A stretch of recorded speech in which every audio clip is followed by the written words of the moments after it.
മൈത്രേയൻ പറയുന്നത് ക്രിസ്ത്യാനി വീട്ടിൽ ജനിച്ച ക്രിസ്ത്യനാവൻ. അത് ആകത്തില്ല. പറഞ്ഞതോ താനിപ്പോൾ കഴുത്തേൽ കുരിച്ചു കെട്ടിയിരിക്കുന്നത് ആ വീട്ടിൽ ജനിച്ചതെന്നുള്ളതിന് സിമ്പിൾ കാണിച്ച് നടക്കണമെന്ന് വിചാരിക്കുന്നതുകൊണ്ട് മാത്രമാണ്. സാർ എന്താണ് ഉദ്ദേശിച്ചതെന്ന് എനിക്ക് മനസ്സിലായില്ല. കുരിശ് ഞാൻ മാത്രമല്ല കുറെ ആളുകൾ ഇടും. അതിനതൊരു ചിഹ്നമുണ്ട്, അതിനൊരു അർത്ഥമുണ്ട്. നിങ്ങളുടെ കൂട്ടത്തിൽ പെടുന്നതല്ലെന്ന് കാണിക്കുന്നതിനാണ്. ഈ സംഭവത്തിന് പിന്നിലുള്ള ഉദ്ദേശമെന്ന് ഞാൻ ബലമായി സംശയിക്കുന്നു. നെറ്റിക്ക് കുറിയിടുന്നവനും നെറ്റിക്ക് തഴമ്പുണ്ടാക്കി നടക്കുന്നവനും എല്ലാം ഇതേപോലെ തന്നെ ചിഹ്നങ്ങൾ ഇട്ടിട്ടാണ് നടക്കുന്നത്. നിങ്ങൾക്ക് ഇതല്ലാതെ വേറൊന്നും എന്നോട് പറയാനില്ലേ? സാമൂഹ്യ വിരുദ്ധ കേന്ദ്രങ്ങളാണ് ഈ വീടുകളെല്ലാം. കഴിഞ്ഞില്ല ഇനി കുറേയുണ്ട്. ചിരിച്ചിരി നമ്മൾ മണ്ണ് തപ്പും. അന്യരെ വെറുക്കാൻ പഠിപ്പിക്കുന്നത്, അവരോടൊപ്പം ജീവിക്കരുതെന്ന് പഠിപ്പിക്കുന്നത്. അയാൾ പ്രണയിച്ചാൽ ആ നിമിഷം അത് നമ്മുടെ ആൾക്കാരെ അല്ല എന്ന് പറയും. തന്റെ വീടും എന്റെ വീടും ഒക്കെ അങ്ങനെ തന്നെയാണ്. ഇപ്പൊ ഈ അമ്മയും അച്ഛനും ചെയ്യുന്ന അത്രയും ദ്രോഹമൊന്നും ഞാൻ ചെയ്യത്തില്ല.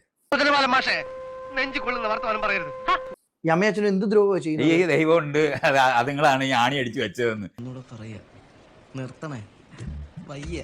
കൊലയാളി ദൈവങ്ങളെ മാത്രം ഉണ്ടാക്കിയ നാടാണ് ഈ ഇന്ത്യക്കാരുടെ. വായിച്ച പുസ്തകങ്ങളില് ഖുറാനാണോ ഭഗവത്ഗീതയാണോ ബൈബിളാണോ ഇഷ്ടം? എന്റെ ലക്ഷ്യത്തിലെത്താൻ ഒരു വഴി തെളിയുന്നുണ്ട്, പക്ഷേ കുറച്ച് ചീപ്പാണ്. അത് മൂന്ന് ഞാൻ ഒരുപോലെ കുപ്പത്തൊട്ടിക്കളയും.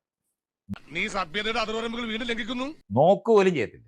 കാരണം ഈ ഏറ്റവും നല്ല ഭരണഘടനയാണ് നമുക്കുള്ളത്, അതാണ് വായിക്കേണ്ടത്.